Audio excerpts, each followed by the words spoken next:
And turn your volume off because it'll echo. Hi guys.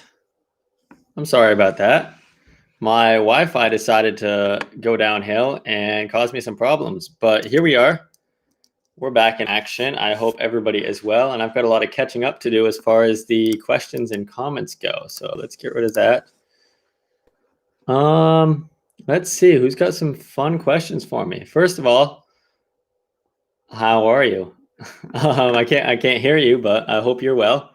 But I want to dive into a few of the questions just off the jump because I am a little bit behind, so I'm sorry. And when wouldn't I tree movie? That's a good question. We'll start off with that. Thank you, Tree Movie Production. And the question is, when would you not recommend to use haze or fog? There are a few times. One time I've used haze in a can and just a spray aerosol haze in a can, and that I've noticed to leave a lot of residue on my lights, on my lenses, on my gear. So in tight spaces where there's a lot of or there's not much airflow to clear that out, I wouldn't really use haze just because I don't want the residue all over my camera. And then other circumstances where I'm in somewhere that's not my either an unfamiliar location where you don't know if there's smoke detectors or whatever. We were just shooting last week and set off the smoke detectors in the house, and it sets you back a little bit. So sometimes it's just best to bite the bullet and not haze. But those are just a few examples. I hope that answers your question. Hi, Sarah. Hello. Can I take these? Yes, you can. My set design looks ugly now. Sorry. Let's see, another good question. Where am I on IMDb? That's a great question that I don't have an answer to. I'm not there. Maybe soon, one day. But what is a minimum for a good light set to start of? I would say definitely making sure you have one good key light, and even something like Godox making either the ML60 that I just did a video with, or even they've got an SL60 that I'm not completely familiar with, but they were just on sale for $100 last week, and they're definitely a spectacular key light. So as long as you at least have a key light, something like how I've got here, I've got the mix panel right now lighting me, but giving you this opportunity to light the side of your subject's face, whether it's an interview or using it for a bright accent light, just something bright enough. And then after that, I got what did I get? I got Aperture Mini 20s, like those little Mini 20 Fresnels I had a little bit further back in some of my videos. They're bicolor. They're definitely not completely strong, but for hard light and accents, they do a really good job. So I would say focus on getting a key light first, and then try to build your accessory lights. Like little accent additional lighting is really good and helpful. So try to make do with as little setup as you can afford. Don't break the bank for it, but I hope that's a good enough answer for that. Definitely getting a strong key light to start.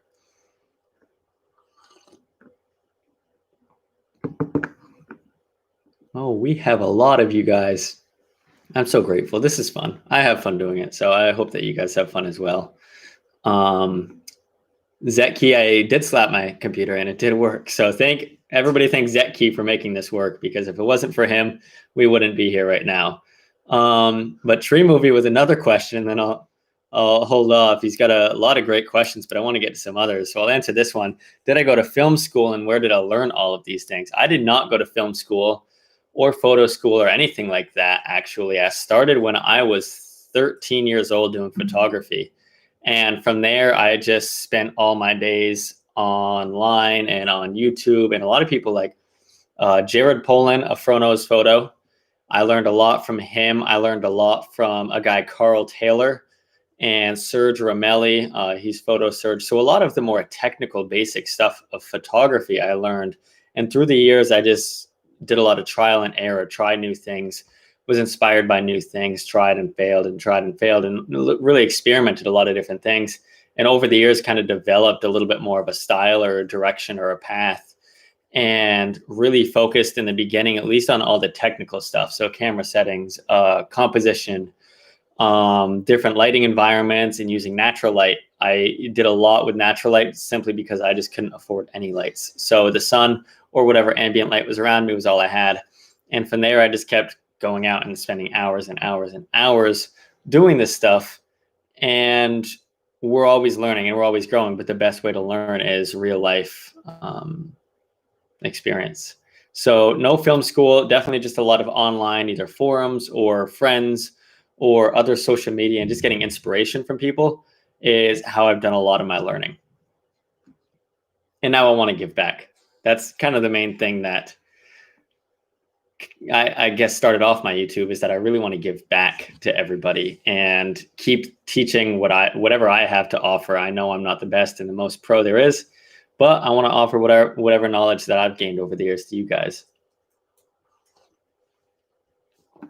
Lorenzo Gonzalez, talking about some lights. I agree with that. So if I could have only 2 lights for under 1200, that would be the Aperture 300X and an AL-F7. The 300X looks phenomenal. It's a bicolor, stronger single source light, kind of like this up here, but that's a nan light. But they're bicolor, meaning warm and cool. Great fixture there. I haven't used it though. But the 300Ds and the 120Ds are excellent lights as well. Let's see. I love the conversations happening. Thank you, Sarah, for letting everybody know about the Wi-Fi. Whoa, it just loaded and like, bam, a lot just popped up. Now I'm lost. I'm really not good with this. I'm not tech savvy, guys. I just like lights and cameras. The VL150, by the way, Tree Movie, is excellent as well. So, all right. So now it looks like this is where I chimed in to everything.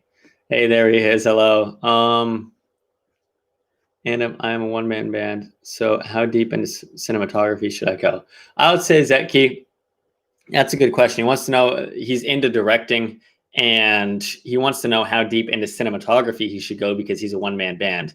And a lot of things, especially early for everybody's in a sense wearing every single hat. I want to be a DP, but of course I've got to learn to direct, and I've got to learn to write and be a producer and sometimes even act.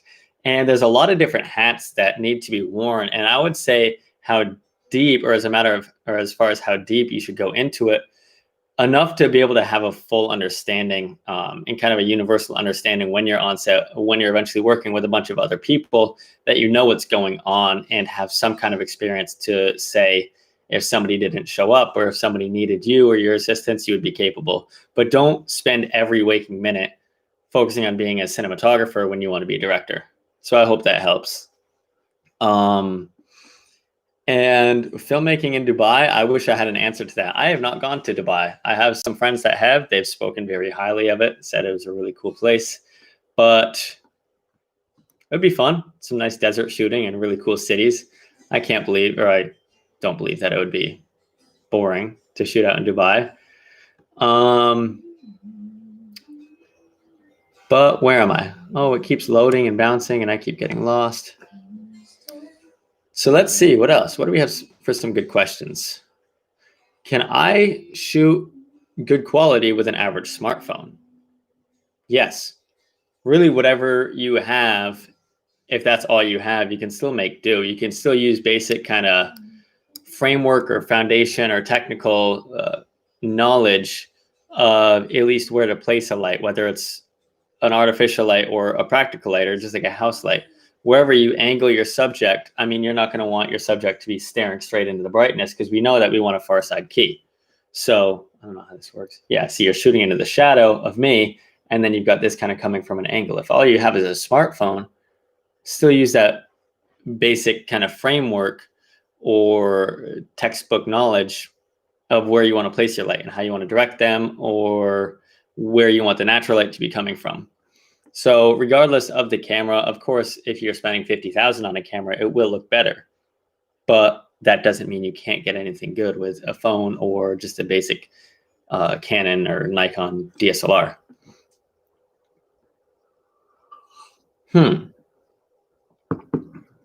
Hello, everybody. Hello. Welcome to everybody who has just came.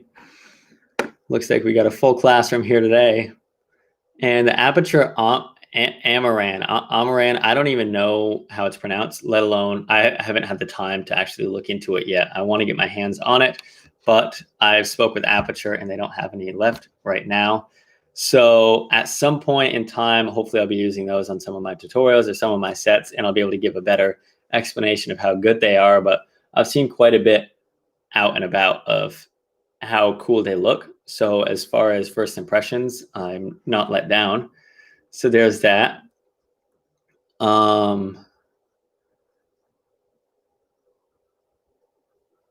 We talked on Insta about your new iMac. Did you figure out the color accurate? No, not necessarily.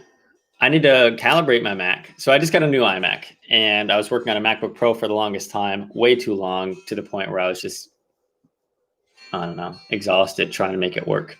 But I just got a new iMac and kicked the habit, and we're discussing how it's almost oversaturated. And what I learned recently is that there's a different color space that the new higher resolution Mac screens are in that are a lot more vibrant and strong. And one thing I noticed when exporting actually recently, that they're a lot more contrasty and don't look the same as they looked on screen. So also after you export it and bring it to your iPad, it looks completely different, or your phone or a TV. So we're just talking on how to figure out the color accuracy and make it more calibrated. And yes and no, I kind of put a Band-Aid over it and just found a way to work with it for now because I haven't calibrated. YC Imaging, thank you so much. If you're still even in here, I appreciate you stopping by, and thank you. Hello, hello. Oh my God, it loaded again. It does this thing where everything shifts, and I don't know where I am with the questions. So I'm sorry I'm slow, guys. Where did I get my jobs from? That's a good question, because everybody always wants to get paid for this, and getting jobs is kind of the hardest part, and especially in an industry, one, during COVID, and two, just an industry of creatives, it's tough to make money and get jobs. So a lot of the times I would just reach out, or I would offer some people like either free or discounted work to still get some kind of work. Or if I'm doing it for free, it's with a mindset that they have something, either a following or friends that might be interested in my services as well, that if I give them something free, they'll spread the word, and then the others will in turn kind of indirectly pay me after spreading the word and doing a shoot for them.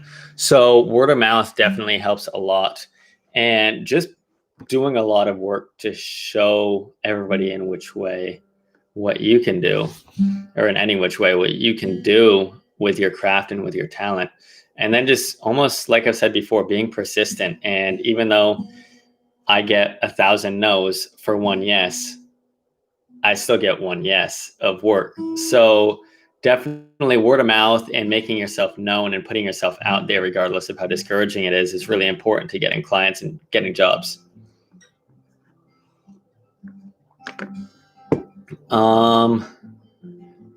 Sarah.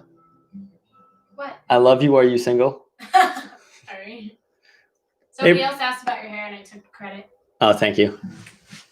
Someone asked about playing guitar. Yes, I'm Yes, practicing. Sarah's practicing. You have to practice every day at what you want to do with your life. The thing you do the most is the thing you're best at. That's my motto. She said it all. Everybody say thank you, Sarah. I just heard a whole class Thanks, behind Eric. me. So Eric went, yes, girl. Oh, I'll get to it. Where am I? I want to jump around a little bit, but I'm not good at that. I'm the worst multitasker ever. Hello, Lee. So I want to talk about Lee for a second. Lee was like, for the first video, Lee found me, and ever since then has just been so incredibly supportive and been on every single one of my videos and watched it hopefully through and through. But just a little shout out to Lee, sticking around since literally video one.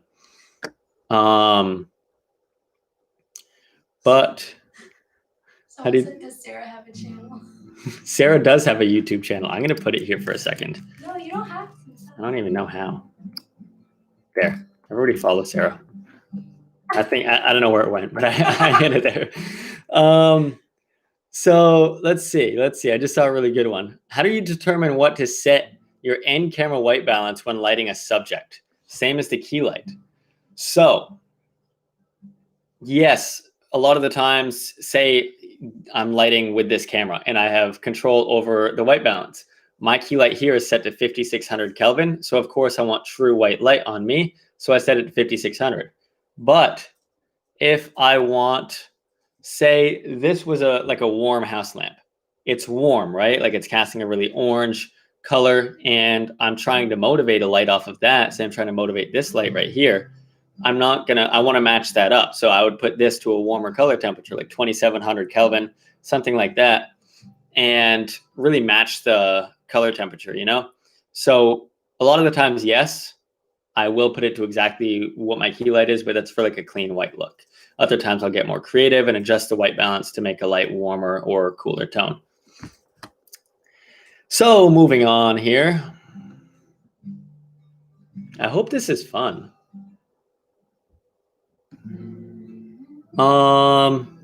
Lee asked, did I go to film school? Lee, I touched on that a little bit ago, but I did not go to film school.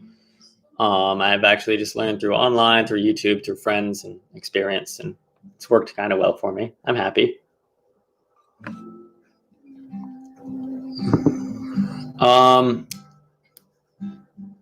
Amen. I apologize if that's pronounced incorrectly. Amen Barama. He is a freelancer videographer, and he's a one-man band, and he wants to know how he can take his craft up to the more professional level of work. Well, being a one-man band is hard. You have to do everything, and it's a lot of weight on your shoulders, but it's fun, and it gives you a chance to get experience in kind of all aspects of pre-production all the way through post-production. But I would say, honestly, what I've done is just spend hours kind of in each niche for a little while. So I'll spend a good chunk of time learning about lighting, and then I'll get better at lighting. And then I'm like, okay, well, I can't write a story. So then I'll work on writing a little bit, and then I'll go over to composition. So I spend chunks of time in different industries of the field or different sections of the field to try to better myself in each one of those.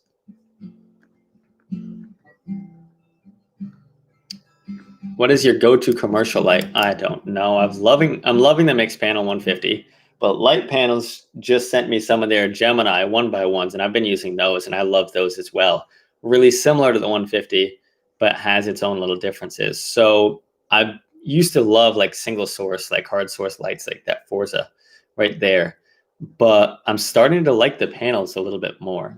So right now, it could change. Right now, it's probably the mixed panel or the Gemini, one of those two, one of the panels.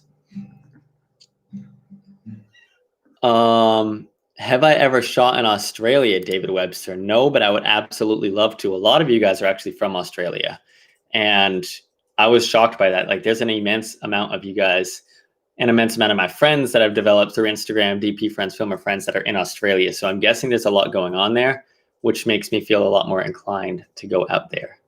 So no, not yet, David, but one day soon. Maybe we can shoot together. I don't know. Maybe we'll just have like an Australia meetup where we all just film whatever we want to film. Kangaroos, is that? Yes, something like that. Oh yeah, Bryce is from Australia as well.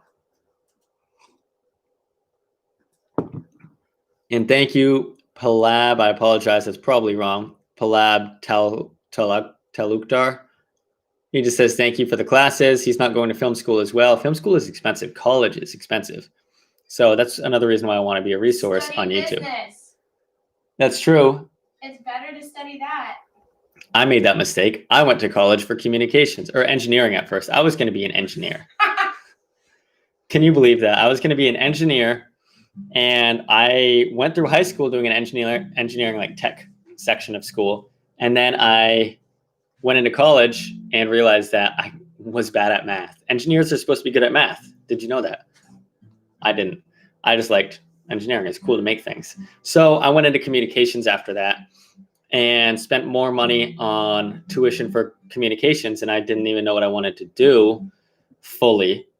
I knew I wanted to go towards the photo direction, but I still didn't know. So then when I went into communications, I was like, why am I doing this? I'm wasting stupid amounts of money on tuition when I don't know what I want to do. So I got my associate's degree and I had left, and that was back in 2017.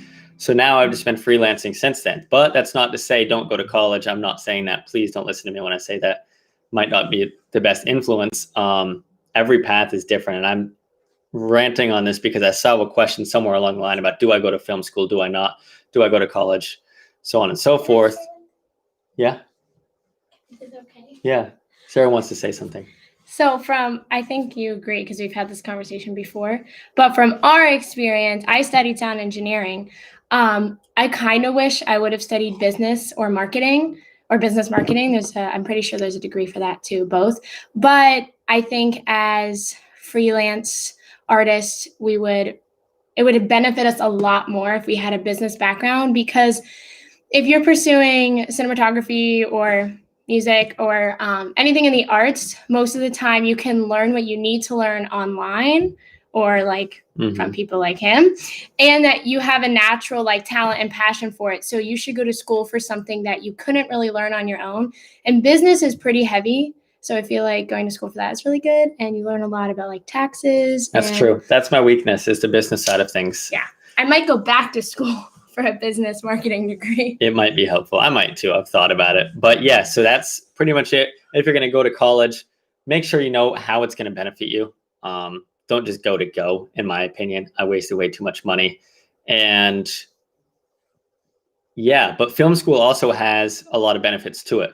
I don't know any because I didn't go. So I know that there's, especially when it comes to experience and gear, there's a lot more room for that because you get your hands on a lot of cool gear that you couldn't when you're freelance or indie or building up from nothing. So those are the perks from it, but it's just weighing out the options. Is it worth it for me or is it not? That's my rant on college. I hope you guys enjoyed it. Let's go on to the next topic. Whew, that's a mouthful. Sorry. I feel like I made that go long. No, I was going to rant anyway, so. How are you managing with different kind of light brands on set, like Aperture, Godox, and Nanlite? That's a good question, because I started in the Aperture ecosystem. My first really good key light was a 120D Mark II from Aperture. And then I got those Aperture minis, so I was in that Aperture ecosystem. Then I considered switching over to Godox or Nanlite as I discovered those, but the color temperatures were just a little off. They were either a little bit cooler and greener or warmer and greener. So everything just didn't match exactly right. So I obviously have accumulated more gear and from different brands and had more experience to play with them on set. And I don't notice it as much as I would have thought, the little color shifts. And when there is something like a color shift in a light, I'll try to use it in a part of the scene where it's not noticed. So I wouldn't have this here and then another light that's greener to accent me somewhere else or so on and so forth. I would put the other one in a different location to light the background or something like that. And then maybe use something that's very different and obviously different to light me as well. So different brands do have different color output, CRI index, I think it is. I don't know the exact name right now. I'm blanking. But for the most part, it doesn't affect you too much. I wouldn't steer myself away from a light or getting any light at all just because it's a different brand. If that's exactly what the question is that is being asked. But let's see. Where else are we? And that was a question from Root Cinemas. I'm sorry, I've been blanking on the who's of the questions or who is behind the questions. Taylor Haze or Haas. I'm really not good at this name thing, guys. I'm so sorry. But he wants to know of any Canon anamorphic under 2000. That's tough because any anamorphic under 2000 is almost impossible to find. The Vasins that I've been shooting recently on start at 3 or 3200. And that's not even for full frame. Most Canons are full frame, or a good chunk of them. I would say, I know Sirui makes something for a new RF mount, but that may not be for full frame. That might be for more crop sensors, like maybe an 80D or a 90D. I don't know what those are, the European names. I know it's something 100, like 1300 or something like that. But they might make something for more of the crop sensors. Other than that, it's really difficult to find budget anamorphics because the Vasins are budget anamorphics. So Honestly, there are some modifications, like little caps you can put on the back of, just use this lens, for example. You can put like a cap on the back of this here. And that's got like a little oval, and that'll get you that bokeh. And then it's got almost like a little fishing line to get the flares. But that's really just an anamorphic hack. It's definitely not anamorphic. It still lacks some of the quality. But there's not a lot, unfortunately, budget anamorphics. And I think we're creeping in maybe in the next 5 or so years to other brands coming out with budget anamorphics. How many times can I say budget anamorphic? You guys get the point. Say it fast 5 times. I'm not saying budget anamorphics. Budget anamorphic, budget anamorphic, budget. It's really hard. What about the Forza 500? I've heard it's a sun, meaning it's really bright. I want to get one. I haven't actually played with one yet, but I've heard a lot of good things about the Forza series. So I know that the 500, I think it equates to brighter than the 300D from Aperture, but I don't think it's quite up there with the new 600D. But it's still a phenomenal light. Don't get me. Oh, I just pinned something. Oops, I'm so bad. How do you get your? Where am I? How do I get my hair to look so good? I think Sarah answered that. I don't know. I really don't know. What do you mean you don't know? Sarah taught me a lot of techniques about making my hair look good as I decided to make it long. And good conditioner. Good conditioner and shampoo. Someone says Sarah's in the background gonna write a song about budget anamorphics. Should I do it real quick? Do it. Sarah's gonna write a song about budget anamorphics. Actually, hold on. Video. I'm gonna look at the bottom of the comments right now. Should Sarah write a song right now about budget anamorphics? No, don't make me do that. Should she do it? No, everybody say no.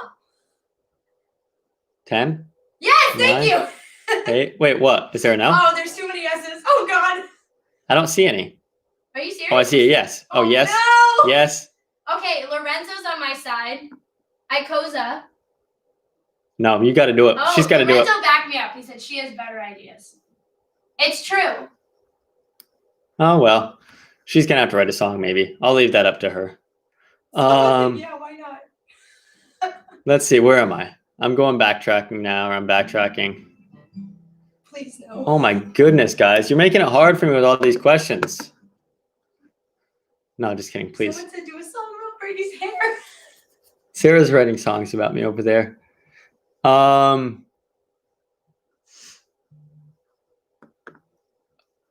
So we've got Ebonics 33, my I think he means A7 III with Sigma 50 millimeter keeps going out of focus. Help. If it's a mirrorless camera, I'm not completely sure because that may be like the sensor's autofocus. When it comes to technical gear stuff, I'm not the best, but I do know that if it's a DSLR, I don't even own one anymore, do I? No, if it's a DSLR where the mirror flips up, when the mirror flips up in oh boy. Okay, please hold. Okay, so say this is a DSLR. When light comes in here, bam, it bounces here off a mirror straight up and then back there. So that way you can see exactly what you're seeing through here, through there. So let's say this is a DSLR. When the mirror flips up, there's an autofocus thing right here, kind of like horizontal, like right in there, where it sometimes needs to be adjusted, especially for Sigma lenses, that you kind of have to micro adjust because it'll think that the lens is, or the subject is this far away when it's really that far away. So there's micro adjustments that some cameras have. But go ahead and look up like Sigma micro adjustments on Google. That's what I had to do once because I thought my brand new Sigma 35 was broken and it was actually just having to adjust the fine tuning. And that'll be found in your settings on your camera, whatever setting or whatever camera you have, every menu is different. Moving on. I hope that answers Ebonics or answers the question. How to light a table scene. I kind of want to do that in a video soon. So yes, how to light a table scene is coming up. It's on my list. I'm sorry, please be patient with me. Have I worked with the Aperture 600D? I see that question again. No, I have not yet, but soon, hopefully. One question from Germany. Why do you want to get the Sony FX6? Do you think you can get better results with it than the Blackmagic Pocket 4K? Honestly, I may have misspoken earlier. I don't recall saying anything about the FX6, but I may have. But I don't know enough about it yet. I've seen goods and I've seen bads about it, but I love my Blackmagic, and I've pretty much told myself that I'll use the Blackmagic until it's time to really upgrade to a new ecosystem, whether it's Red or where I'm renting RE and stuff enough to need to invest in that. Blackmagic I'll stick with for a good chunk of time because I know there's the Ursas right above the pockets, and they've really got a smooth ecosystem to work in. So I'm a big fan of Blackmagic. Not to say that other brands aren't as good as others. That's just kind of where I lie right now. And that was Palo Media with that question.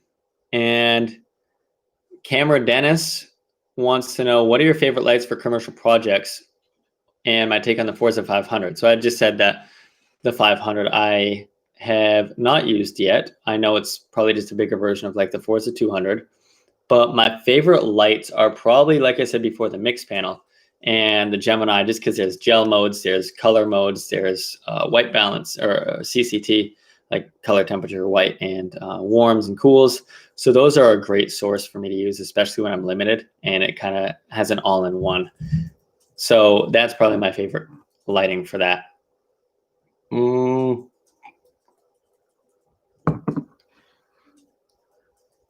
I think I just lost myself.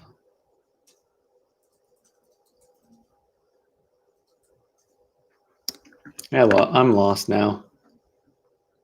Oh, Bryce has the Forza 500. He says it's an amazing light, super bright, however, not as good build quality as the Aperture products, but great for the price, and he highly recommends it.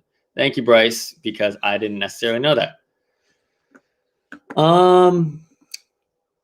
Edward Lee, he's another one of my friends out there. How are you? Nice to see you in here. If you're still even in here, who knows?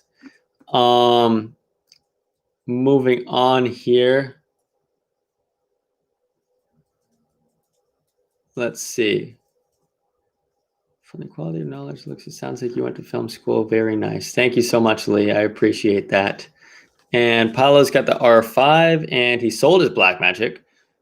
And I've heard of people going the other way too, surprisingly. So now he feels like the R5 looks very digital and not cinematic like the Blackmagic. I guess I should read the whole question through before answering. Do you think the R5 can look like the Blackmagic? You are kind of right from what I've seen is, since it's an 8K sensor on the R5, it's so sharp and it's so digital looking, which is good for some. I mean, some things you just need like the sharpest and the most clear shots, but for other stuff, I mean, film isn't necessarily sharp. People will soften and add grain and all of that and use vintage lenses to make it look more organic and vintage and filmic, which the Blackmagic does kind of a good job on getting that almost organic look. But the R5 has its own strengths, especially being a hybrid camera. Like my R, video and photo. It's definitely not the best with video, but it does both. So say I'm going somewhere where I can't carry, like when I went to Alaska, I didn't have a Blackmagic, but Alaska, Utah, Arizona and stuff, this was great because I just had this and I didn't have to lug around everything because this did photo and video. So R5, good for hybrid. Blackmagic, good for just cinema or video, cinema stuff. It's weighing out your options to see which is best, I guess. But as far as like a film look, I would probably lay more towards the Blackmagic. But can you make cinematic film without artificial lights? Of course you can. Things do get more difficult, yes, but using natural light. I did a video on using a window to act as your natural light source, and I was even blown away with myself. I was like, wow, this looks really, really good. So yes, you can shoot with just natural light, ambient light, whatever's there, but it's a matter of using our technical knowledge that we're learning here of where to place lights and in turn place your subject to make the lights that are existing look good. Why am I out of breath? I don't know. Let's see. What are your favorite lights for commercial? Blah, blah, blah. We answered that. Which black Promus do you advise me to use, the 1/4 or the 1/8? So Argenis Inoa, the show, probably wrong pronunciation, knowing me, I would say start with the black Promus 1/8 because that is something you can use pretty diversely through anything. It's not, it adds just a nice or just enough of a nice soft touch without being over dramatic. Like the 1.4 is definitely something that I would use when I'm when I really want to achieve this really soft, blooming look. But other than that, the 1.8 is always on my camera for the most part.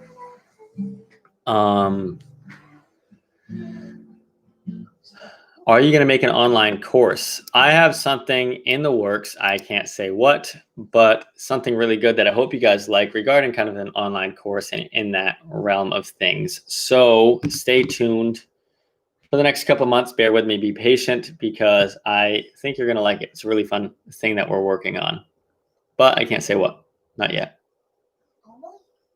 Did your clients like anamorphic look more than cinematic look? That's a tough question. Yes and no. It's tough to explain to people what. Should I start saying budget anamorphics again? Like a million times? No. It's hard to explain to people who don't understand what the difference between anamorphic and spherical lenses look like when they just don't understand. It's hard to explain like what the benefits are or what the downfalls are. But I think it's the kind of thing that when people see anamorphic shots, when necessary, or like when used rightly or right, they know they like it when it's put next to spherical. But it's hard to explain to them, I guess, when pitching a project, that anamorphic is going to look better, because sometimes they just don't want to invest in that extra amount. But when they see it, they know they like it. But it's hard to, describe the difference without having a visual. I think the other thing too is when someone hires you, they trust your artistic opinion. Mm-hmm. When you have like an ideal client who's not super controlled. That's true. I don't know if you guys heard, but Sarah said that when somebody hires you, hopefully they trust your creative opinion and your approach on it. And when they choose to hire you, they've seen your work and they know that you're probably going to make the best decision possible. But some people just try to avoid that and go for the cheapest route. It happens. I understand. We won't rant on that too much right now, though. What else do we got going on? Would you be interested in doing lighting breakdown videos of pro cinematographers? Actually, so Ramon Althoff, it's going to be wrong every single time, guys. Please just don't get mad. I want to do soon, and I think I'm going to very, very shortly start doing a series on my channel, which is taking a scene from a movie, say Her, for example. Taking a movie or taking a scene, breaking down how it was lit. So then we'll break down how it's lit, say where it's coming from. You got a light coming from this with an accent in the back, blah, blah, blah. Then we'll light it ourselves, and then we'll go into post and say, okay, this is how we're going to color it. So they'll be longer, but a lot more in depth. So let me know if you guys think one of those would be fun every now and then, just really starting from breaking down the video to lighting the video, shooting the video, composing it, editing it out the door. So it might be something that I'm working on.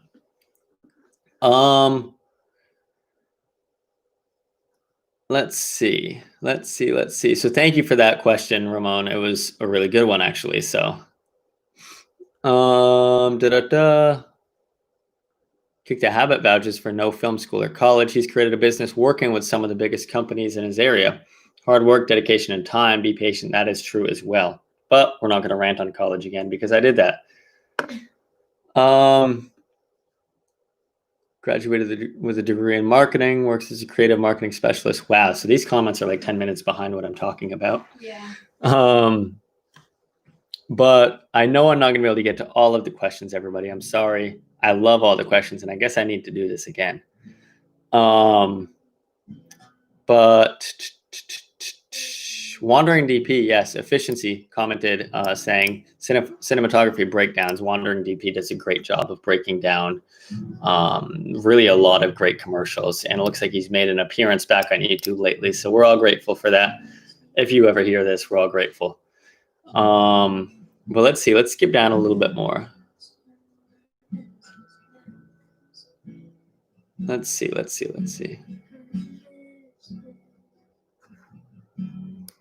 So Rocky Mountain Reviewer wants to know if a 5-foot softbox is too big to be a one-stop shop for most locations. or if the usual 3-foot softboxes are good enough. I would say that this right here is a 42-inch, I think, and that borderline is too big sometimes. When you're on location, it seems like softboxes grow in size and they're huge and bulky and obnoxious. So if you just need one and that's all you can get, I would say a 3-foot or something like a parabolic, like 42. I think it's 42 inches. Any larger than that just gets really difficult to work with for just like the first and primary softbox.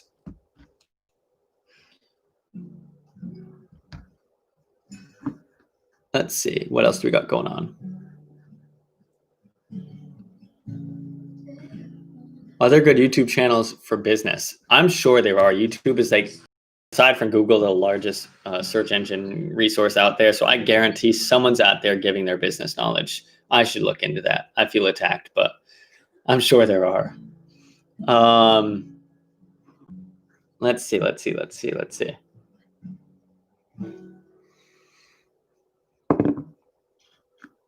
What's been your favorite light and modifier to use this year, from Ryan M?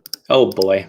Favorite light we've gone over is the mix panel, but that doesn't mean that my favorite modifier. I'm looking around because I don't know. Oh, actually, maybe my favorite light are these Pavo tubes because you can use them as practicals or key lights. Completely forgot I was looking at them and crossed my head. Pavo tubes are super cool. That actually might be my favorite because they double as practicals. They do a lot. Obviously, you need a modifier because it's kind of a harder light, but those are super cool lights. Dream FX filter as well as another Pro Mist, and it just loaded and I lost where it was. Oh boy. How's the budget anamorphic song? Oh, she has her AirPods in. She can't hear me. What? I said, how's the budget anamorphic song? Oh, did somebody ask? No, I'm asking. Oh. I'm important too. I'm not writing it. Let's see. I got lost again. Do you have any thoughts about iron glass I order 58 Helios?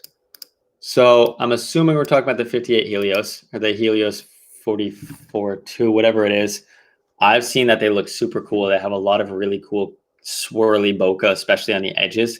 And that's kind of what I have here in a similar sense is this Super Takamar, which I love. It's super cool lens. You can see it's got a lot of like, I don't know, cool looks to it. Bokeh is really nice. The flaring is really nice on it. I don't know. It's a nice lens, but any of those like vintage 50 millimeter lenses have a lot of cool character, and each one of them is unique, which is really, really fun. Let's see.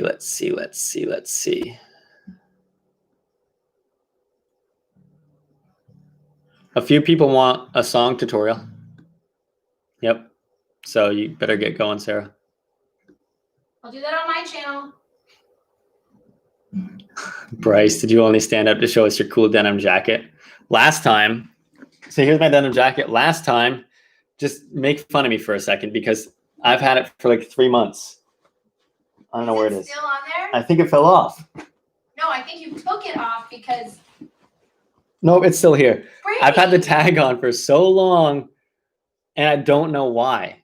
I really don't. And the last time I got up from my live, I exposed myself because that was just dangling right there. The last live I did, it was just hanging out. Nobody called me out on it, but should I don't know. I have separation anxiety. We're leaving it. So that's my story about my denim jacket. Back to film and photo and fun stuff like that. But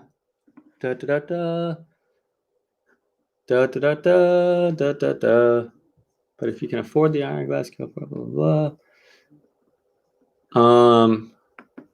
Oh, this is a fun question. Amen Barama. Amen Barama. I'm just going into these confidently now.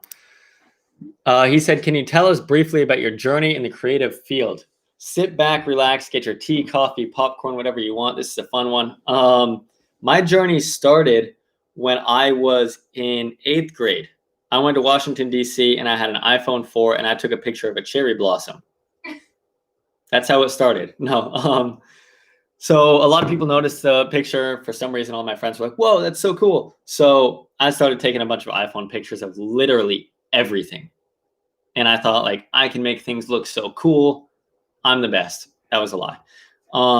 But then I just started completely like immersing myself in YouTube and online resources and just learning everything, even stuff I couldn't understand and wrap my head around. I just learned technical stuff. I learned creative techniques, different styles of shooting, and kind of fell in love with that and just kept learning and learning and learning and learning. And then I got into photo and I did portraits, and then that moved to like wedding photo. I did wedding photography for quite some time, still do. But then I started vlogging. Everybody does it. And then that was my segue into video. And then I started doing videography and like travel films and drone stuff and whatever. And then I really started to learn more recently lighting and the element of telling a story through lighting and through framing and your shots and cinematography. And that's kind of where I steered off into this direction where I'm currently at right now. So 10 years kind of crushed down into 1 minute. That's my creative story. I hope that answers the question. Whew, that's a good one. Thank you for that. I needed to reminisce for a minute. Let's see.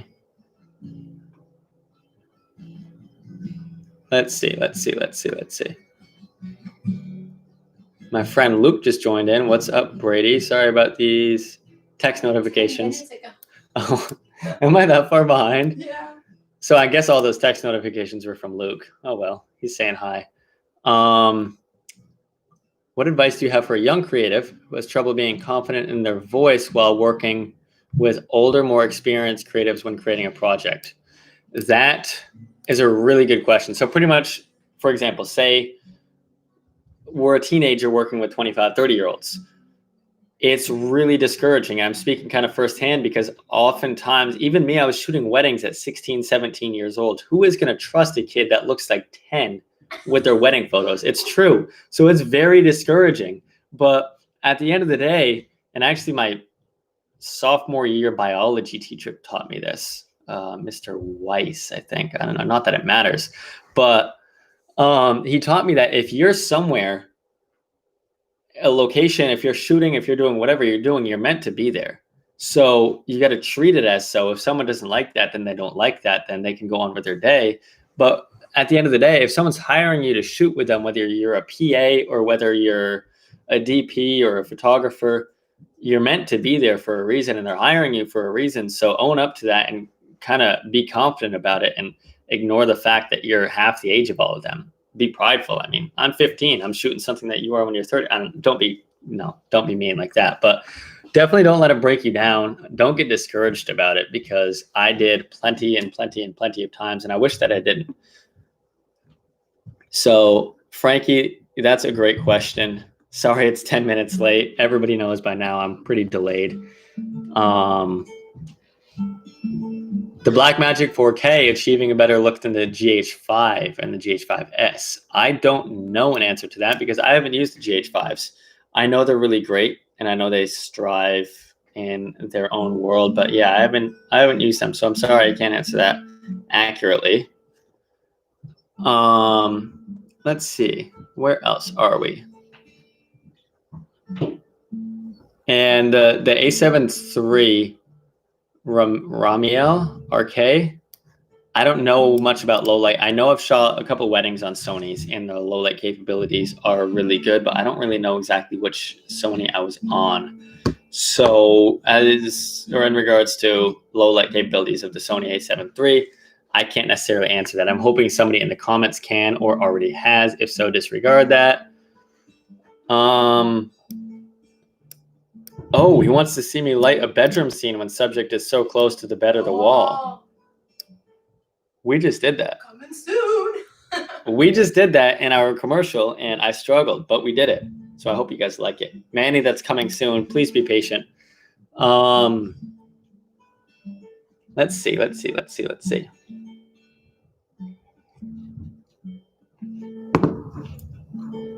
Bryce wants to know my go-to gaming chair. I don't know. I just got this office chair because I was sitting in a wooden chair that was 60 years old for the longest time. So one that's comfy, one that does this for when I'm bored, and maybe armrest if I'm feeling luxurious. But that's my take on a gaming chair.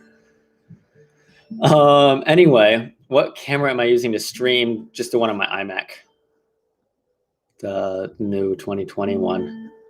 But let's see. I'm trying to speed this up because I'm so slow. And I want to thank everybody for all these wonderful questions. We've got a good turnout, like a nice little lecture hall in here of 43 people. Oh, we're getting to the bottom of the questions. I'm doing good.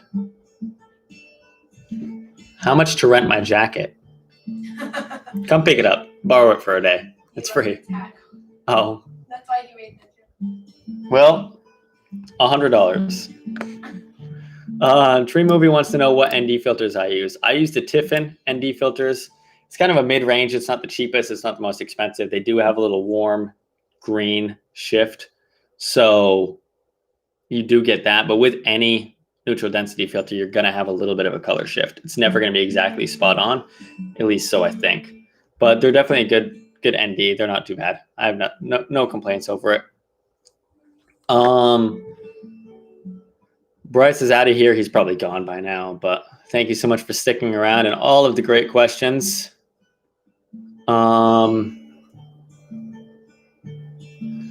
Is blurry background in slow motion overused? Adathian RS. I love fast lenses, like wide open aperture, meaning blurry background, which is hard for me because going into the cinema world, it's not as common to just stop the lens to 1.2 or 1.8, just have a blurry background. You want to have some kind of depth and roll off into that blurry background. So it can be overused, but there's a time and place for it. And it's really just trial and error and making mistakes like I do of using those really wide open fast lenses and making things look not as good as you would wish. And then looking back in hindsight and saying like, oh, okay, I should have stopped down to F4 or T4 or something like that. What was the other part of it? Oh, where was it? Oh, it's gone now. It's gone. Oh, blurry background in slow motion. I never do slow motion. For some reason, I love the look of 24 frames a second, just like the natural motion blur look and the natural cinematic look so much that I never use slow-mo, like 60 frames or even 30 or 120. But there is a time and place for it, and that's when I adjust the camera settings, and I know that I want to go for it. Question here from Danielle Akachi. Please, can a light be practical at the same time be a backlight, or would you just call it a practical? Yes, they can, because this is here a practical, but you see how it's making a nice rim edge light on me, so it can double as both. Yes, it can.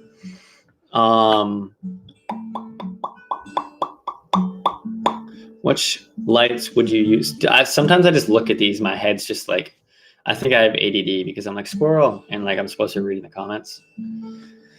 Anyway, you guys probably don't care. Which lights would you recommend for someone on a low budget? Oh, where to go? On a low budget that's starting to get paid for more work or starting to get paid for work. I would say, like I said before, Alvaro Perez, I would say a strong key light. So Godox, as far as I know, makes a really good SL60 or VL60 or VL120. And they make a really good, or I think it's VL150, doesn't matter. Invest in a really cheap, or as cheap as you can, budget or a key light. Sorry, I'm all over the place. A key light first, because even if these are off, bam, let's turn these off for the example. These are off, I'm still lit. So it's really important that during an interview, you at least have one strong key light, but then you want to get crazy, bam, you got a rim light, bam. There's no need for these except to look cool, but you get the point. So key light first, then accent accessory lights after that, and then you start building your collection. I hope that answers the question. Which lights do you recommend for someone on a low budget? Okay. Same thing there. For music videos, commercial videos, definitely the key light thing will still apply. Maybe something that's more RGB for music videos. And Lee says, not a big fan of the red camera. I only think the unrealistically sharp knife. Yeah, there is a lot, and I haven't used red. So I know there's a lot of stigma with the red cameras, either being green or not exactly having the soft filmic look and a little bit too digital.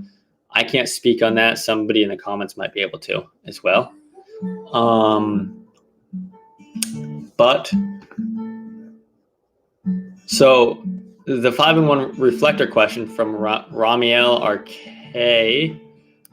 He wants to know which size to get. I have like a 48-inch softbox, like one of the white, black, gold, silver, and translucent disc inside.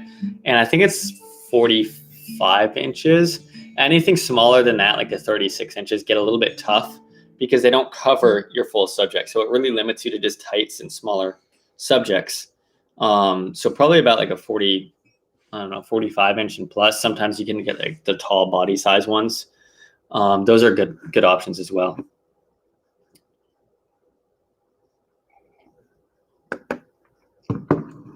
Let's see. Ikasa is starting filmmaking, and he's making a short with a friend of his, and he's thinking about buying a 5D Mark II and installing the Magic Lantern. Good idea? Question mark. The 5D Mark II was a turning point in DSLRs. I think the 5D Mark II came out like 12 years ago, and that's Canon's first full frame aside from the 1DX or the 1D full frame camera, and that was equipped with, in that time of year or that era, really strong video equipment, I guess. And then Magic Lantern unlocks a lot more potential with that. So yes and no. I haven't used it. I've just heard a lot of good things. I would say try to steer towards more modern cameras because at the end of the day, they do have a little bit more capabilities and quality, but I don't know exactly about Magic Lantern on 5D. So I would say look into that a little bit more. I don't want to just steer you in the wrong direction. So many thank yous, and you're welcome. And thoughts on the Pavo Tube versus Quasar / Astera.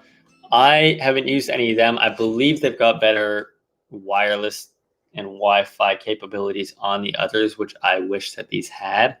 I know that there's maybe a remote option for the Pavo Tubes, but definitely wish that there's more Wi-Fi, like use it from your phone. So that's my take on them. Other than that, the quality of them are like phenomenal. I love the Pavo Tubes. After you're done shooting, can you tell us your step-by-step workflow of editing and packaging your professional work? You know, I think it's a big question, Ryan M. The step-by-step workflow of kind of the post-processing out the door. So I think I'm going to hold off on that because I've got a video planning that I want to really touch on that, and I don't want to rush it for you right now. So sit tight with us, and we'll get that out to you really soon, or as soon as we can. And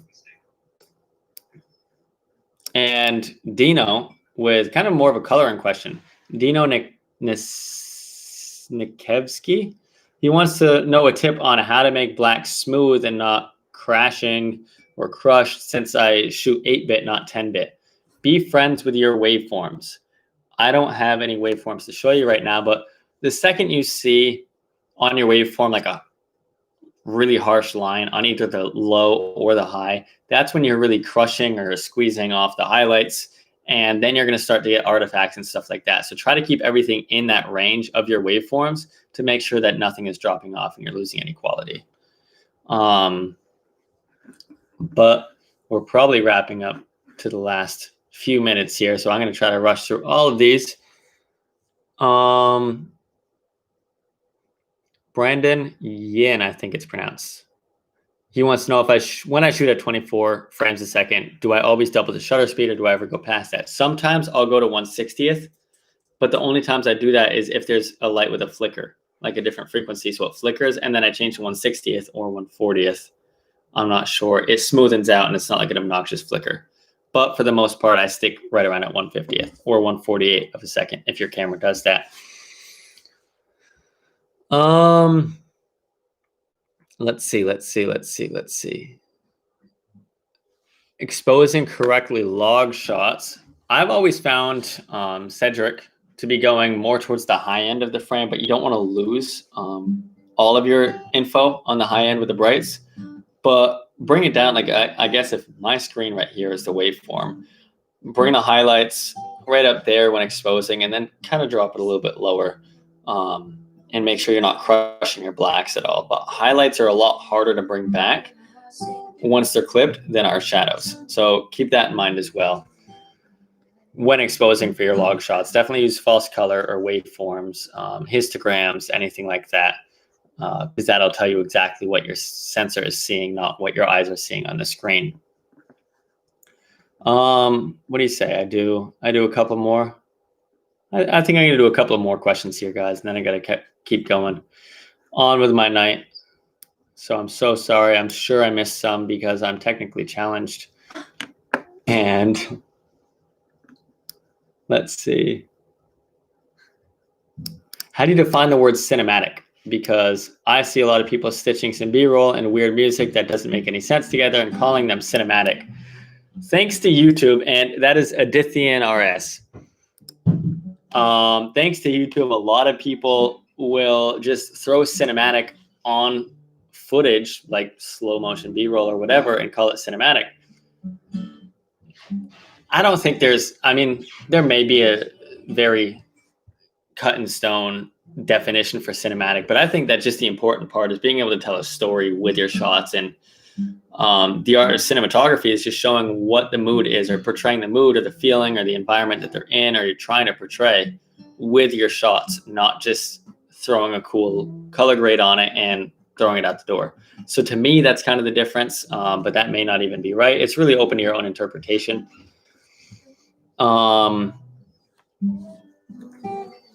Let's see.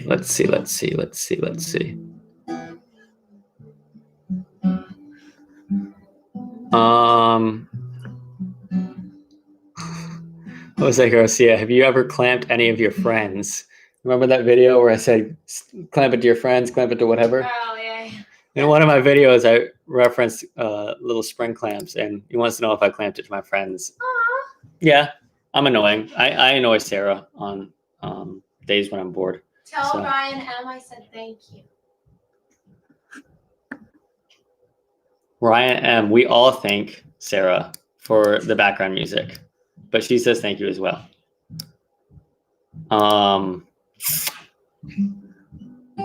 Jose Garcia wants to know if I go live often. Real quick, I'm looking at the bottom of the chat. Should I go live more often?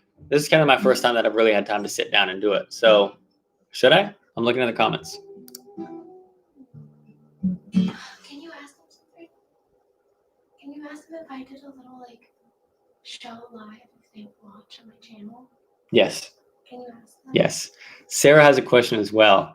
While we're on the topic of lives and doing lives, if Sarah had a live, would it be on music and like?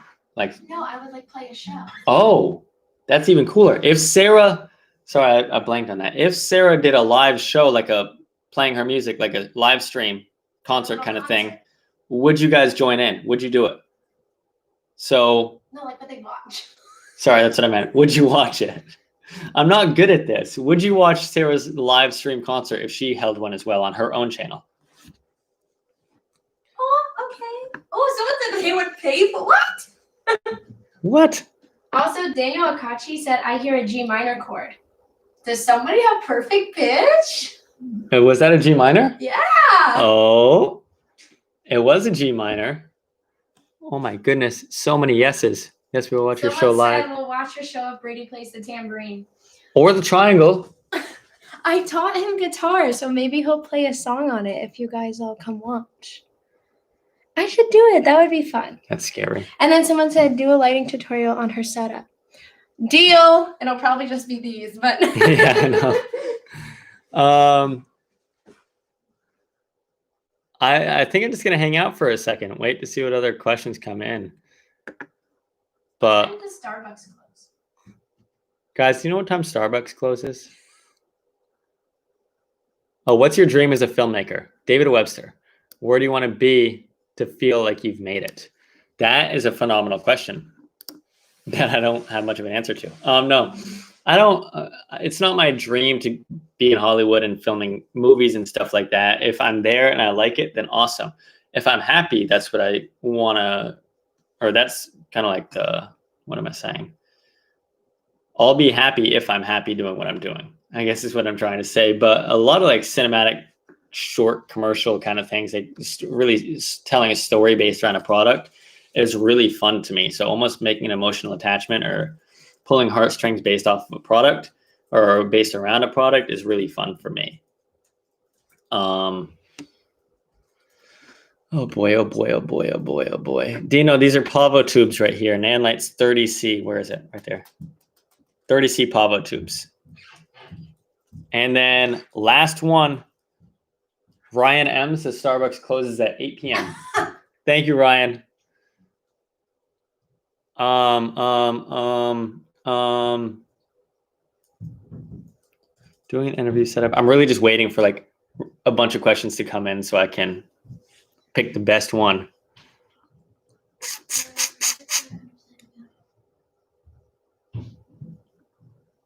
All right. I saw a good one a second ago. Where is it? A cool cinematography concept that I've learned recently.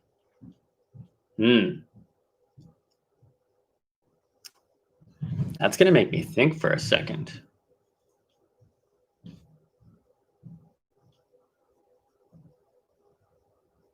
Okay, I'm going to answer two more then. I'm going to think on that and come back to it, but there's a good question about variable ND filters for inside video work. I have used ND filters inside, and the main reason for that is, say you're shooting and there's a window behind me. That's outdoors. Say this picture frame is a window and that's outside, and it's going to be way too bright. So I use the ND to bring that down to an exposure that we can work with, and then I'll bring in lights to fix that exposure. But if we're completely closed off in a dark environment, there's no need to darken it more when you can just control with all of your lights. So a cool cinematography concept.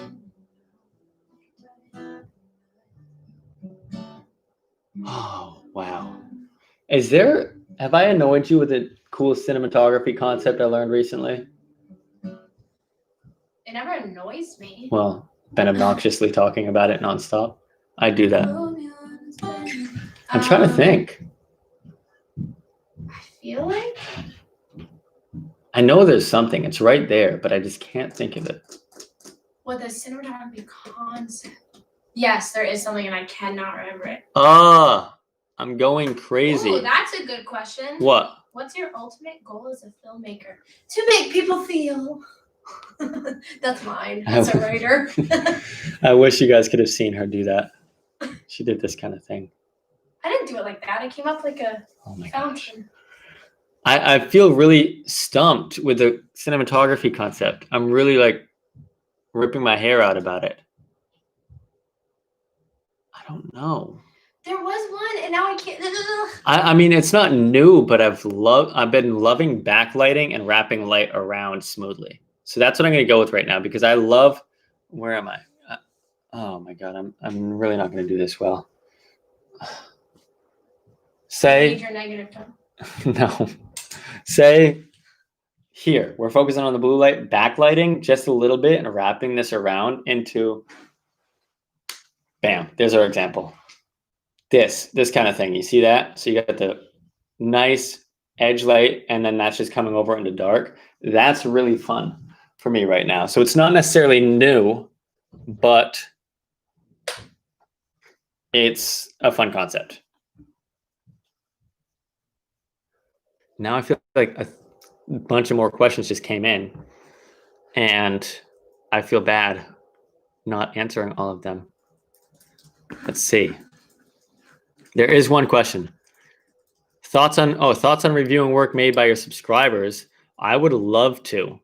And I don't know what's the best way to do it? Because I would love to. I want to build this community as much as we can and make like a location for everybody's work to be. So I don't know if we should make a hashtag. I don't know. Instagram. I don't think you can hashtag on YouTube. That would be easier than DMs, because we get so many messages. Like, someone asked me to watch their short film. I watched it and took notes on it, and then I lost the DM. Yeah. So and I don't remember. Why don't we make a hashtag on Instagram? Because I'm assuming a lot of us have Instagram. YouTube, I'm not sure exactly. But what if we made a hashtag on Instagram where we can post everybody can post and like look at each other's work. I can look at your work because I don't know where to find it half the time. Well, that would be cool because then we can make friends. Yeah, because I wanna build this community and make us all like a big old worldwide film family. That's the goal. So hold on, let me catch up. Has anybody said anything? And Kick the Habit, we could make an email, but that way, or then you guys can't see each other's work, and that's fun too. Because you guys should all be then friends you too. can find locals you can work with. Yeah. After COVID. So let's see. We did do a film challenge. Claude Rob said. Oh, a Discord server. That's a good idea. Ooh, Okay. Someone had a really good. Wow, a lot of them are coming in. Someone said, favorite movie show, or Ryan M said, favorite movie show or commercial you watched this month that has motivated you and inspired you to recreate a scene or use in your own work.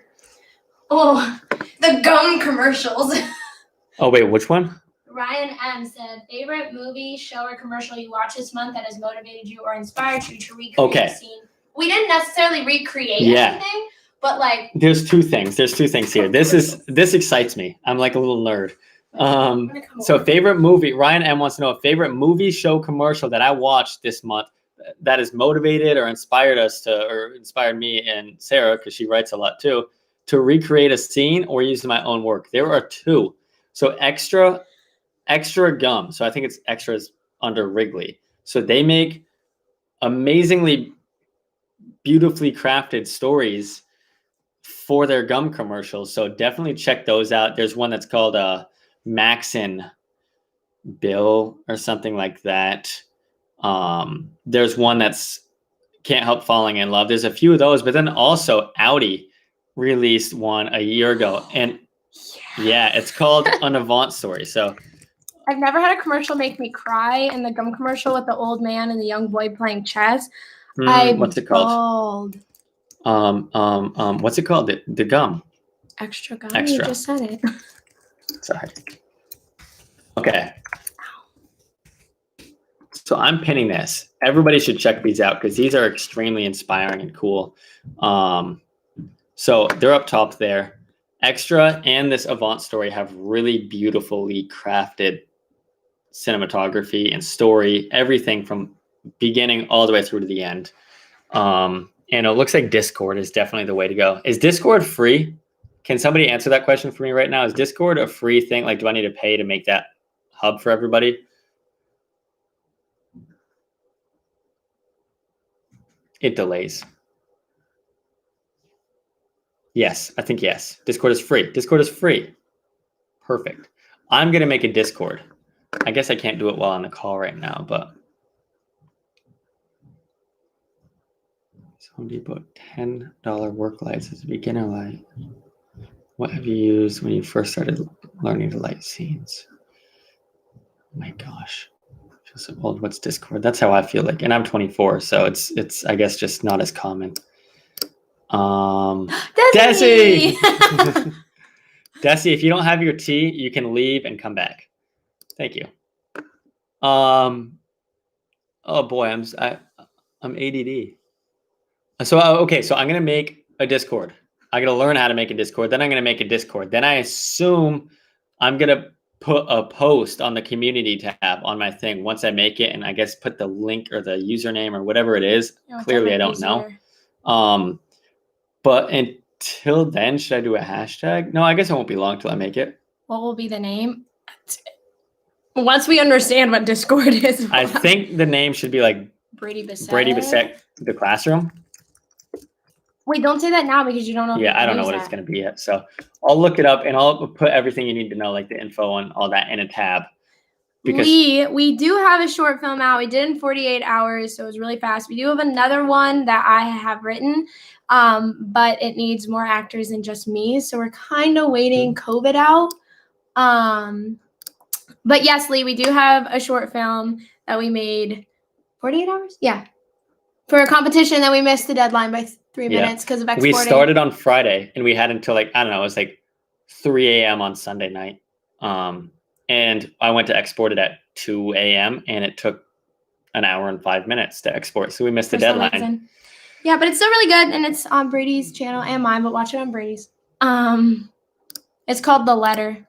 Okay, so what I'm seeing from the comments here, Brady's, I think on Instagram right now, for now, until I get that figured out. It's going to tag you.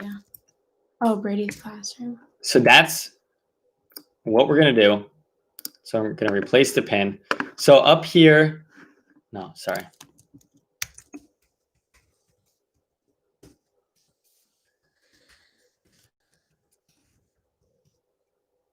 Okay, there we go. So I'm going to replace that.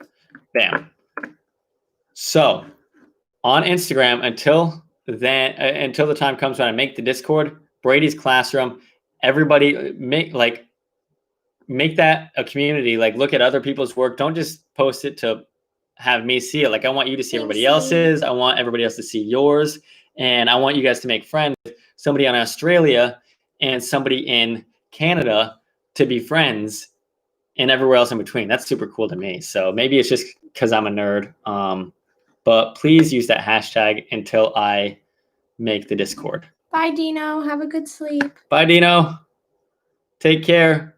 Sleep well. Take your melatonin and sleep like 10 hours so you're well rested. I'm so weird. But yeah, I mean, that's all I've got right now. Am I weird? Am I weird? I don't know. I'm weird too. I'm really worried about this. Hi. Bye. That cut reopened. Oh no. The sliced one. Does everybody agree that creatives and artists of any sort are just weird in general? Like, it's our nature to just be weird?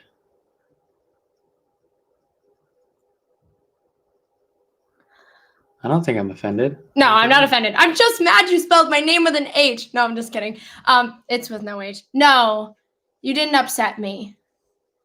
No, it's not easy. It's difficult to upset me. But thanks for the apology and checking. No, you're very nice, Jose. I've strived to be as weird as you, Brady. Don't change. Thank you. Weird people are the best people. That's true. Weird is good. Good is weird. How does it feel to be famous? I don't know. Well, we can still go to Target without people stopping us. Yeah. So we're not famous. I'm not famous until I walk into Target and someone stops me and says, Brady, is that you? I hope that happens one day, because I'm going to be like, who are you talking about? My name's Michelle, or something like that. Don't be offended. Weird people are the best, Jose. People that call you weird just want to be you. That's usually. Take it from somebody who was bullied in high school. Me also too. Bullied. I got thrown in a trash can. I swear. I got thrown in a trash can in high school. I had hate pages made about me on social media. It's like very movie-esque. We should make a short film about it. Yes. Oh my gosh, and then the two bully kids meet and fall in love. Should we do that? Should we do that? We still haven't made, if I see you on the street and I start crying, don't be surprised, bro. We'll cry together. I'll carry tissues. I'll be like, I don't even know why I'm crying. Target is the bougie form of Walmart. I love Target. Target's great. Somehow she always talks me into. We had to go to Starbucks when we were filming, and there was a Starbucks inside the Target, and then I turned away and turned back, and Sarah was looking at clothes. Why do you have to expose me? I don't spend a lot of money. She just looks. You spend more money than I do. Well, yeah. I definitely am the better saver. Let's see. In a trash can? I thought that only happens in movies. What? Yeah.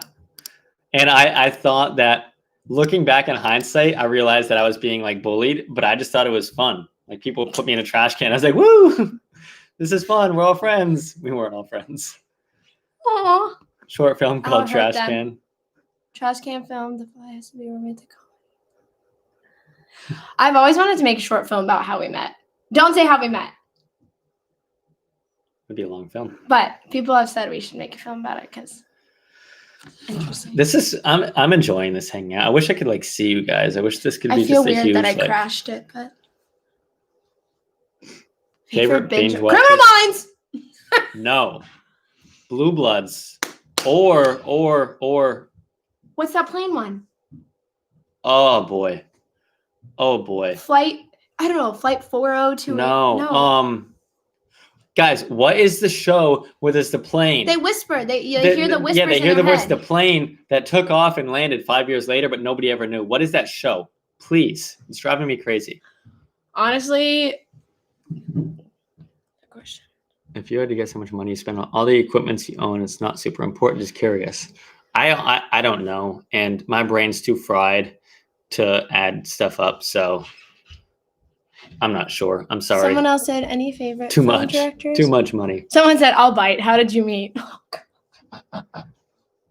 Manny wants to know where my power grades are. I'm working on that. I just got really busy as the year came to an end. So, Lost is so good. oh, I haven't seen Lost. What?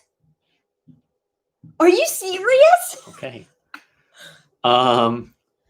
But yes, my power grades are still in the making. I just want to perfect them before I put them. I don't want to just rush to put something out for you guys. Okay. Yeah, see? Everybody else is yelling at you too. You had to have seen Lost. Remember, I told you I got hit in the face by that girl's mom because I said the guy Sawyer was hot. He was like the beach guy, the long blonde hair. Manifest. That's it. Yes. That's the show. Manifest is another good one. Continue. Anyway, you don't remember that? Well, I know that doesn't the plane crash on the Yes. beach? Yeah, well, I watched it as like a kid, but I didn't know what was going on. Your mother let you watch that as a kid? Yeah. Or I guess my family would watch it. And I just, time to go to work, editing, waits for no man. Thanks, Brady. Can you imagine their wedding? wedding video? Oh, trust me, we're going to be very dramatic about it if we make it that far. What's your post-production workflow? I'm gonna do a video on that because explaining it is just gonna be a long rant of me rambling about everything. So I'm gonna do a video on my post-production when I break down those videos, hopefully of the beginning all the way through to the end. So yeah, my mind just blanked again. Chernobyl too. Guys, my name doesn't have an H. It's Sarah, not Sarah. All right, Desi. Bye, Desi. Enjoy your tea. No, he said he doesn't have tea. Oh, That's why he's leaving. I kicked go him make out. some tea. All right, guys. I think I should wrap this up. We're going on. I feel like an we're hour boring and you 20. guys. There's still 39 people in here. Sarah without an H, guys. Thank you, Jose. I feel like we're getting boring, and I'm running out of things to talk Are about. we boring? Would you guys like us to leave? Should we go?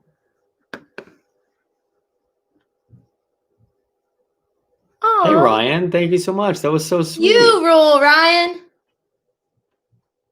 Oh. Oh, wait. I'm so thrown off.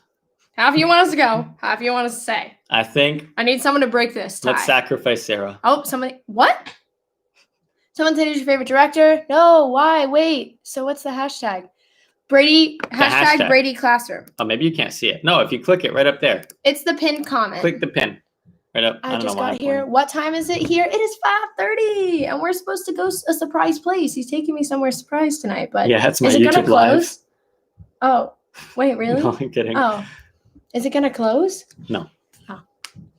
Maybe. Guys, guess where you think he's taking me? It can't be many places. There's a pandemic going on. I don't know. Maybe we'll post a story or something. What time is it? It's 5:30. No, it's enjoyable. Brady's classroom Brady and on with Instagram. an So with an S. So can I draw on the screen? That would be fun. That would be cool, but no. Does your camera influence if your camera gets picked up by Netflix? Apparently, Netflix has requirements for cameras. So yes, but I'm not sure exactly. What is your pre-production process? I do a lot of that with you. I mainly just Olive Garden. We went there on a date. Oh, the breadsticks. But no, that's not where we're going. pre-production process is just a lot of yelling at Sarah to make sure she's doing everything right. And then I come in on the day of. No, I'm kidding. That is such a lie. I'm yelling at him. Running around with our heads cut off because we're trying to get everything done and set up and organized. But I do more of the pre-production stuff. He does more of the post. I do like the art directing, and then your biggest thing during pre is like planning your shot lists, so we know what we want when we're on set and what we need to capture before we leave. And then along with that, like what gear and what lights you need, make sure everything's charged up. Yeah, there's a lot. I We're do gonna all do a the, video like- on it too. Yeah, we should. But we need to actually put out our film first. So what's a good lens for not showing too much of the background area? I don't know, maybe a 50 millimeter lens or 35 to 50 range would be a good, tight enough. Oh, we Ramiel. love Yard House. Ramiel, stop. Oh, I thought you were saying me. No, Stop. he's blowing my cover. Wait, what? Didn't we go to McDonald's or the? Yeah. Anyway, We can't talk about that though. that's a secret. Tonight Someone is said 11:30. take her to Yard House. I love Yard House. We've never been to Yard House together Oh though. my God, Yard House in Boca. I've been to Yard House. Don't say where we live. No, just kidding. It's We not don't live where in we Boca live. right now. Yeah, there used to be one down the street from my house in Florida. So good, and their happy hour prices are pretty cheap. Anyway, we're definitely boring everybody. Who are your favorite YouTubers? More people joined us. We've been doing this. She's my favorite YouTuber. Really?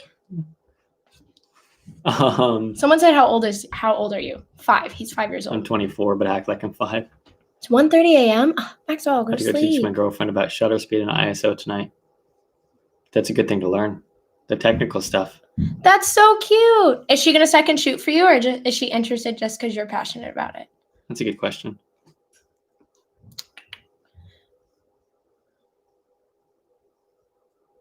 Oh. Aw. Thank you, Andy. Thanks. I'm really awkward, actually. Yeah, we're Thank both you. awkward though. It Um, comes with the trade. Did you enter any film festivals or competitions? Not No, I yet, need to. but we're planning I need to. We need on to. submitting our work. Brady probably is upset with me out. Yard House is okay, but They have a good happy go. hour. Yes, their happy hour. Really good. What are we talking about? I don't know. Everything that's It seems that Sarah, without the H, has a big role in it. Give her credits. Teamwork makes the dream work.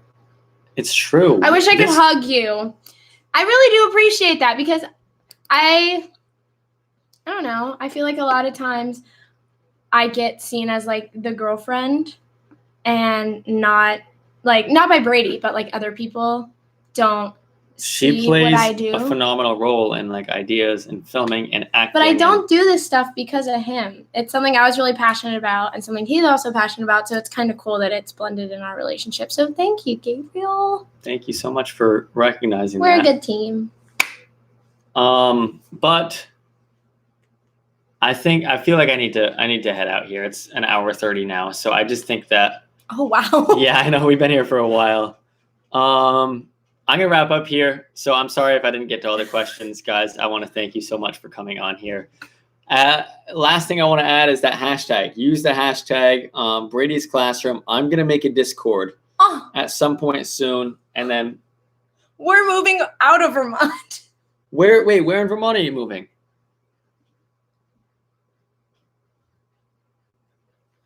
I'm waiting. We're all waiting. We're like, No, he did not study filmmaking in college. thank you.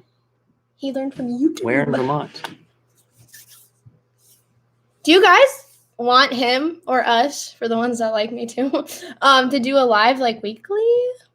I might do a weekly live or a bi-weekly live. I think I want to go live. I'm still waiting on the Vermont question. Burlington. What? That's so close to me. We go to Burlington all the time. NPC, can you connect with me so I can find out more details about that, please? Find me, message me on Instagram, NPC, please. Do you guys like when I'm here or am I annoying? Should I not be here the next time? Someone's going to say annoying, I'm going to cry. Okay, so weekly. We see a lot of weeklies. Okay. Yes, do it. Please, please. Aw. Aw. Aw, The homie. he is the homie. All right. So that's a yes. I need to find out when it actually works. Aw.